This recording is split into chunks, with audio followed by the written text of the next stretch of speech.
পৃথিবীর মানচিত্রে এমন কিছু জায়গা আছে যেগুলো আকারে ছোট হলেও তাদের গুরুত্ব অনেক বেশি। ঠিক তেমনই একটি জায়গা হলো হরমুজ প্রণালী। এটি একটি সরু সমুদ্রপথ যার উপর নির্ভর করে পুরো বিশ্বের জ্বালানি নিরাপত্তার একটি বড় অংশ। এই ছোট্ট সমুদ্রপথটি এতটাই গুরুত্বপূর্ণ যে এখানে কোনো সংঘাত শুরু হলে তার প্রভাব পড়ে পুরো বিশ্বের অর্থনীতি, জ্বালানি বাজার এবং আন্তর্জাতিক রাজনীতিতে। আর বর্তমানে ঠিক সেটাই ঘটছে। মধ্যপ্রাচ্যে ইরান, ইসরায়েল এবং যুক্তরাষ্ট্রের মধ্যে চলমান উত্তেজনার কারণে বিশ্বজুড়ে আবারও আলোচনায় উঠে এসেছে হরমুজ প্রণালী। বিশ্বপ্রান্তরের আজকের পর্বে আমরা জানব হরমুজ প্রণালী কেন এত গুরুত্বপূর্ণ এবং কেনই বা এই ছোট্ট সমুদ্র পথটি নিয়ে বারবার এত বড় আন্তর্জাতিক উত্তেজনা তৈরি হয়।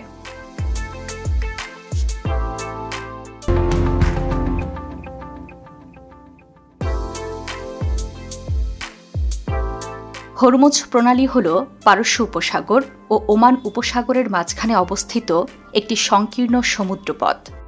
এর উত্তরে রয়েছে ইরান, আর দক্ষিণে রয়েছে ওমান এবং সংযুক্ত আরব আমিরাত। সবচেয়ে আশ্চর্যের বিষয় হল এই প্রণালীর সবচেয়ে সংকীর্ণ অংশ মাত্র ৩৩ কিলোমিটার চওড়া। কিন্তু এই ছোট্ট পথ দিয়েই প্রতিদিন চলাচল করে শত শত তেলবাহী জাহাজ।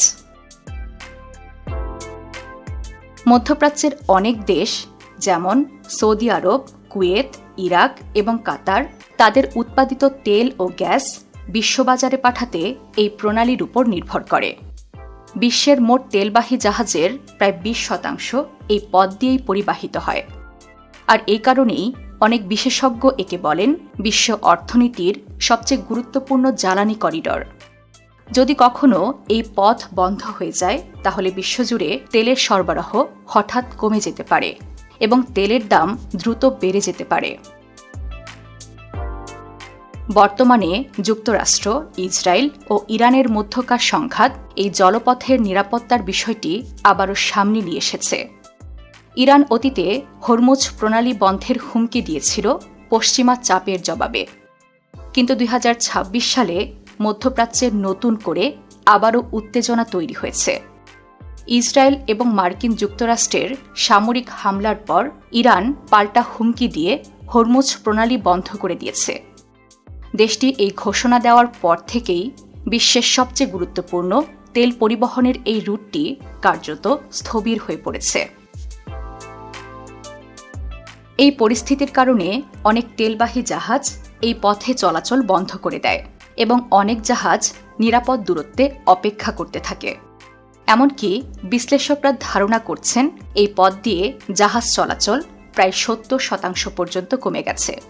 এর ফলে বিশ্ববাজারে জ্বালানি তেলের দাম ক্রমাগত বাড়ছে এবং অনেক দেশ জ্বালানি সংকটের আশঙ্কায় পড়েছে।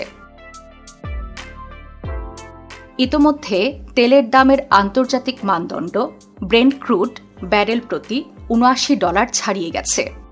হামলার প্রথম দিন অর্থাৎ ২৮ ফেব্রুয়ারির সঙ্গে তুলনা করলে এই দাম প্রায় ৯% বেড়েছে। নতুন তথ্য বলছে মধ্যপ্রাচ্য থেকে চীনে তেল পরিবহনের জন্য সুপার ট্যাঙ্কার ভাড়া করার খরচ গত সপ্তাহের তুলনায় দ্বিগুণ হয়েছে, যা প্রতিদিন $৪ লাখ বেশি এবং এখনও পর্যন্ত সর্বোচ্চ বলেই মনে করা হচ্ছে। আন্তর্জাতিক পরমাণু শক্তি সংস্থার তথ্য অনুযায়ী হরমুজ প্রণালী দিয়ে যাওয়া জ্বালানি ও তেলের প্রায় ৮২% গন্তব্য এশিয়ার বিভিন্ন দেশ। চীন, ভারত, জাপান ও দক্ষিণ কোরিয়া এই ৪টি দেশ সম্মিলিতভাবে এই প্রণালী দিয়ে যাওয়া তেল ও কনডেনসেটের প্রায় ৭০% আমদানি করে। ফলে এই দেশগুলোই সবচেয়ে বেশি ক্ষতিগ্রস্ত হবে যদি সরবরাহে বিঘ্ন ঘটে। এই আবহে মনে করা হচ্ছে যে হরমুজ প্রণালী বন্ধের ফলে মার্কিন যুক্তরাষ্ট্র বা ইউরোপীয় শক্তিগুলো যারা সাম্প্রতিক সংঘাতে ইসরায়েলের সঙ্গে রাজনৈতিকভাবে জোটবদ্ধ তাদের চাইতে আরব এবং এশীয় দেশগুলো বেশি ক্ষতিগ্রস্ত হবে। এদিকে বেশ কয়েকটা এশীয় দেশ ইরানের সঙ্গে ভালো বা কিছু ক্ষেত্রে ঘনিষ্ঠ সম্পর্ক বজায় রেখেছে। অন্যদিকে হরমুজ প্রণালী শুধু একটি সমুদ্রপথ নয়, এটি একটি চোক পয়েন্ট, অর্থাৎ এমন একটি সংকীর্ণ জায়গা যেখান দিয়ে বিশাল পরিমাণ বাণিজ্যিক পণ্য চলাচল করে। যদি কোনো দেশ এই পথ নিয়ন্ত্রণ করতে পারে, তাহলে সে বিশ্বজুড়ে জ্বালানি বাজারে বড় ধরনের প্রভাব ফেলতে পারে। এই কারণেই এখানে প্রায় সময়ই সামরিক নজরদারি থাকে, বিশেষ করে ইউনাইটেড স্টেট নেভি এবং আঞ্চলিক নৌবাহিনীর।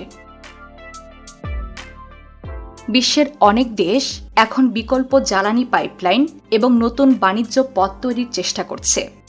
তবুও বাস্তবতা হল, আগামী অনেক বছর ধরেই হরমুজ প্রণালী বিশ্বের অন্যতম গুরুত্বপূর্ণ জ্বালানি পথ হিসেবেই থাকবে, কারণ এত বিশাল পরিমাণ তেল পরিবহনের জন্য এর মতো কার্যকর সমুদ্রপথ পৃথিবীতে আর নেই বললেই চলে।